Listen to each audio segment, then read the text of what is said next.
Hai semuanya, ada yang pernah ngerasa setiap libur Natal dan Tahun Baru itu serba ramai, tapi setelah libur selesai kok ya ekonomi lokalnya terasa biasa aja. Musim Nataru Natal dan Tahun Baru selalu jadi momentum besar buat mobilitas masyarakat dan pariwisata. Tapi benarkah ini berdampak positif signifikan bagi ekonomi di daerah tujuan? Atau malah uang kita bocor keluar daerah? Hari ini kita akan bahas itu semua dari sudut pandang ekonomi dengan data nyata dan cerita yang gampang dicerna. Menurut hasil survei Kementerian Perhubungan RI bersama BPS dan akademisi, sekitar 119,5 juta orang Indonesia diperkirakan akan melakukan perjalanan pada masa libur Natal 2025 hingga Tahun Baru 2026, itu setara 42,01% dari seluruh penduduk di Indonesia. Angka ini meningkat sekitar 2,7% dibanding tahun sebelumnya.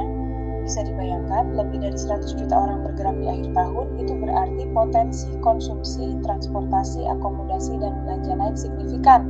Kalau dibanding Nataru tahun lalu saja, realisasi perjalanan sekitar 94,67 juta orang berdasarkan data transportasi, menunjukkan tren mobilitas tinggi secara berulang tiap tahun.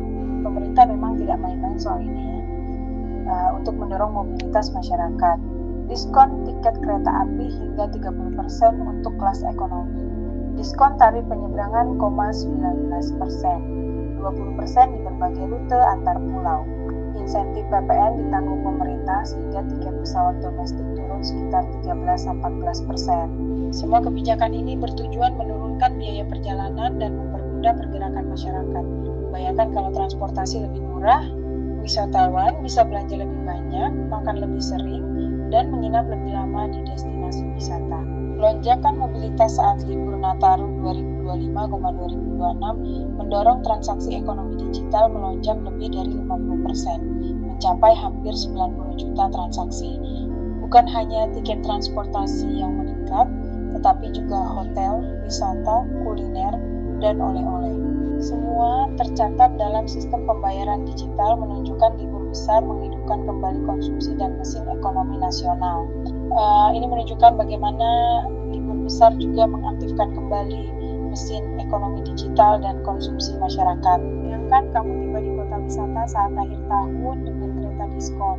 Kamu menginap di hotel kecil, makan di warung lokal, membeli souvenir dari pengrajin, dan memakai ojek setempat untuk berkeliling. Setiap rupiah yang kamu keluarkan berputar di antara pemilik homestay, penjual makanan, tukang ojek, hingga UMKM souvenir menciptakan lokal multiplier effect yang membuat uang terus beredar dan menambah pendapatan masyarakat setempat. Namun kenyataannya seringkali alirannya berbeda. Ketika kamu menginap di hotel jaringan besar, makan di restoran waralaba nasional, atau memesan lewat platform reservasi raksasa, sebagian keuntungan tidak menetap di kota tujuan. Nilainya tersedot kembali ke kantor pusat bahkan luar negeri. Di situ uang berputar, tapi tidak cukup lama di ekonomi lokal ini yang disebut economic leakage. Lalu seberapa besar dampaknya ke ekonomi daerah? Sejumlah analis menilai multiplier effect dari mobilitas massal memang nyata. Pengamatan pada momen libur nasional seperti mudik lebaran menunjukkan perputaran ekonomi bisa menembus puluhan hingga ratusan triliun rupiah pada puncaknya. Namun distribusinya tidak merata. Ada daerah yang merasakan lonjakan pendapatan, sementara wilayah lain hanya menjadi jalur lewat tanpa banyak nilai tambah tertinggal. Survei akademik juga menegaskan bahwa mobilitas tinggi memang meningkatkan konsumsi lokal secara musiman, tetapi tidak otomatis mengubah fundamental ekonomi jika struktur produksinya lemah. Dengan kata lain, permintaan naik, transaksi meledak, tetapi porsi nilai tambah yang benar-benar bertahan di komunitas lokal masih sering tidak optimal. Ekonomi bergerak, ya, tapi belum tentu menguat. Kita menengok struktur ekonomi yang bekerja saat libur Nataru, pola pemenangnya cenderung berulang. Nilai terbesar biasanya mengalir ke jaringan hotel mapan, franchise makanan dan retail nasional, platform digital raksasa, serta para investor yang telah menanamkan modal besar. Sementara itu, UMKM lokal, pedagang kuliner kecil, hingga jasa transportasi yang tidak terhubung dengan jaringan nasional kerap hanya merasakan bagian kecil dari kue ekonomi yang berputar. Bukan berarti mereka tidak mendapat keuntungan, jelas ada peningkatan konsumsi, namun besarnya porsi sangat ditentukan oleh struktur kelembagaan dan arah kebijakan. Selama aliran nilai tambah lebih banyak tersedot ke aktor berskala besar, ekonomi daerah akan hidup, tetapi belum tentu merata. Untuk memaksimalkan multiplier effect, daerah perlu memastikan pelaku lokal tidak hanya jadi penonton, UMKM harus lebih terlibat dalam rantai pariwisata, produk lokal mendapat ruang di platform digital dan destinasi bekerja sama dengan pengrajin serta pelaku kuliner setempat. Insentif bagi usaha kecil memperkuat posisi mereka agar nilai tambah tidak cepat mengalir keluar. Dengan begitu, arus wisatawan bukan hanya menciptakan keramaian, tetapi juga membuat pendapatan menetap lebih lama di tangan masyarakat lokal.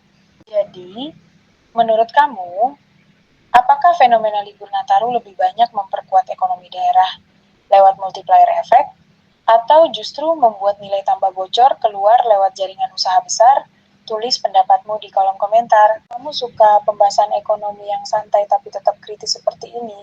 Jangan lupa like, subscribe, dan share ke teman-temanmu. Sampai jumpa di video selanjutnya.